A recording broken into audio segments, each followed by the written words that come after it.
अब हम यह सीखने जा रहे हैं कि विशिष्ट परिस्थितियों के अनुसार हाउस वायरिंग के विभिन्न वायरिंग लेआउट की योजना कैसे बनाई जाती है।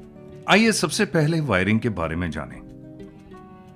तारों को विभिन्न उपयोगी स्थानों पर अत्यधिक सुरक्षा और सावधानियों के साथ विद्युत प्रवाह के सुचारू प्रवाह के लिए तारों को व्यवस्थित बिछाने के रूप में जाना जाता है। अब हम स्विच से नियंत्रित लैंप का वायरिंग लेआउट देखने जा रहे हैं। यहां हमारे पास 5 एम्पीयर स्विच और लैंप है। हम देखेंगे कि स्विच के माध्यम से लैंप कैसे नियंत्रित होता है। यह लाल रंग का फेज तार है जिसे स्विच के माध्यम से नियंत्रित किया जाता है और लैंप से जोड़ा जाता है। अब स्विच ऑन करने के बाद लैंप चमकेगा। इस सिंगल स्विच से नियंत्रित किया जाता है।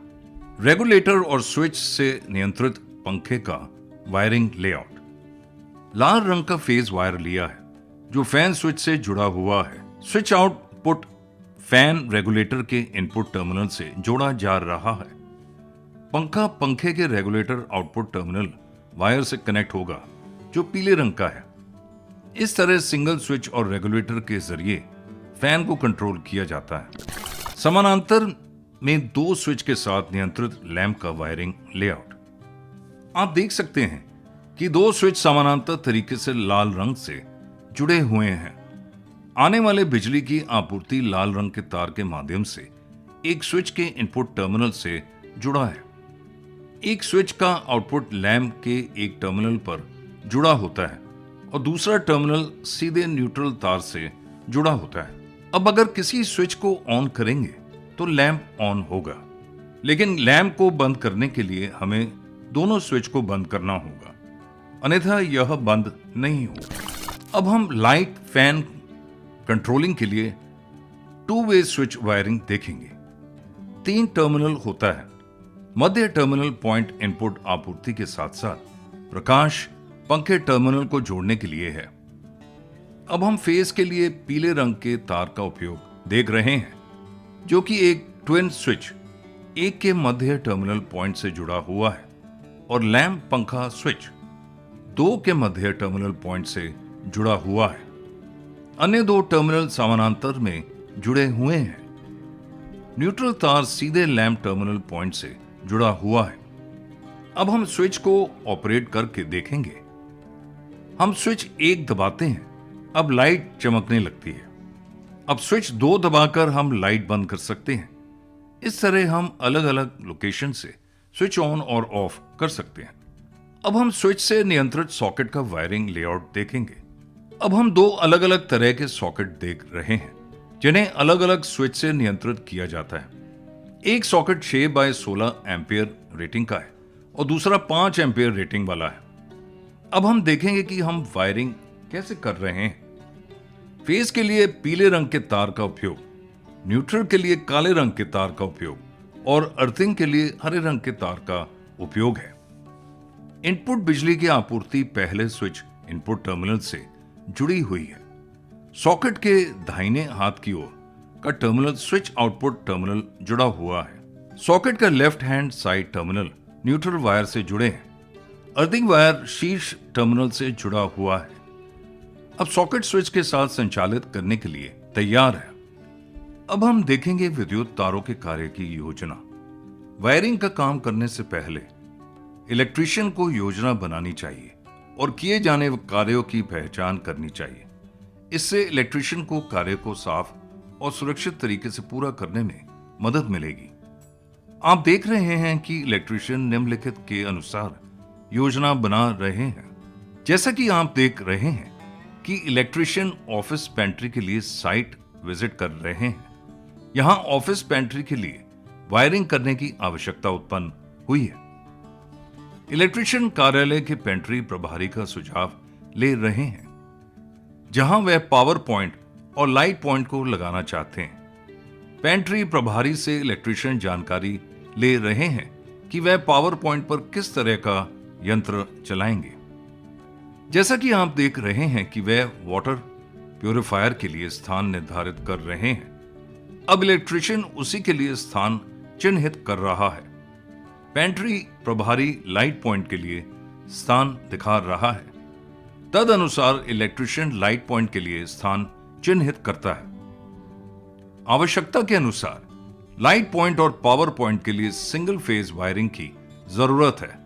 अब वे रेफ्रिजरेटर का स्थान निर्धारित कर रहे हैं। उसी के अनुसार इलेक्ट्रिशियन पावर पॉइंट के लिए मार्किंग करने की योजना बना रहे हैं। पेंट्री प्रभारी की आवश्यकता के अनुसार इलेक्ट्रिशियन यहां 6x16 ampere power point fix करेगा। अब इलेक्ट्रिशियन साइट की जांच करते हैं कि सौंपे गए काम को पूरा करने के लिए उन्हें किस तरह के उपकरण की जरूरत है। अतः कार्य प्रारंभ करने से पूर्व टेक्नीशियन स्थल का भ्रमण कर निम्न जानकारी प्राप्त करें।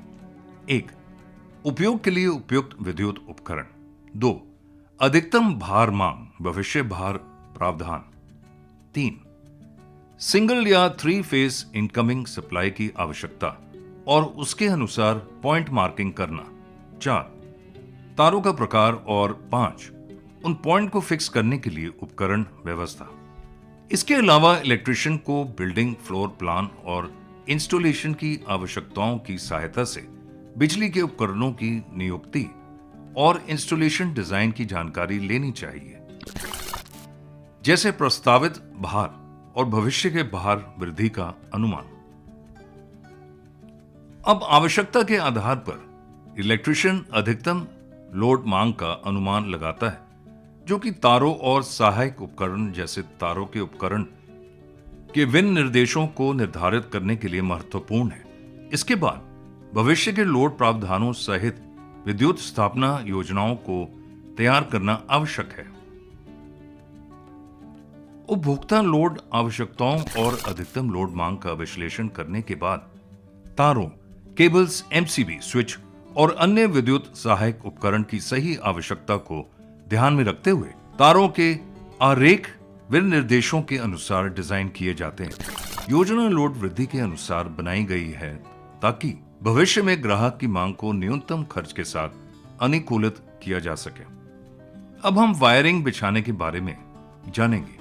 इलेक्ट्रिकल हाउस वायरिंग बिछाने की प्रक्रिया विद्युत ऊर्जा का सप्लायर से वितरण घर के विभिन्न उपकरणों और सामानों को जोड़ने की प्रक्रिया है।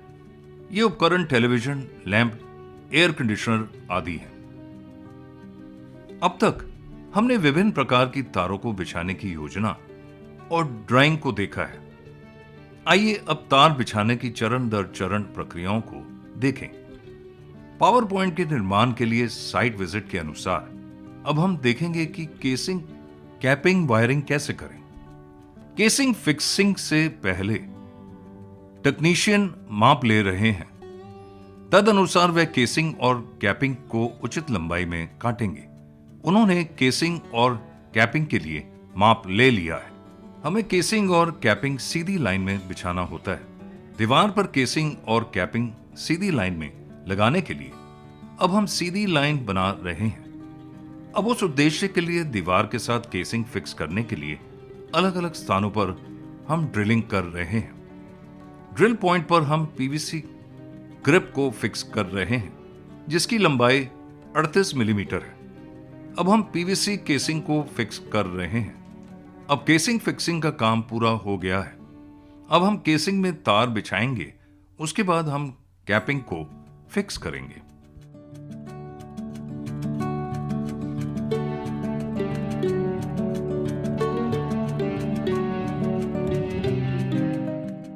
इस वीडियो में हमने अलग अलग वायरिंग लेआउट देखे और देखा है कि वायरिंग से पहले प्लानिंग कैसे करें।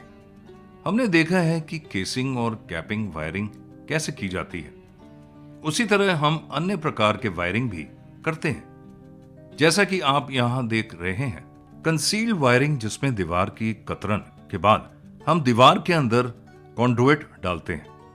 उसके बाद हम वायरिंग करते हैं। इस मामले में कॉन्डुइट और वायरिंग दिखाई नहीं दे रही है। आप तार को दीवार के अंदर से आते हुए देख रहे हैं। इस तरह की वायरिंग को कंसील्ड वायरिंग कहा जाता है। इसी तरह हम अन्य प्रकार की वायरिंग कर सकते हैं।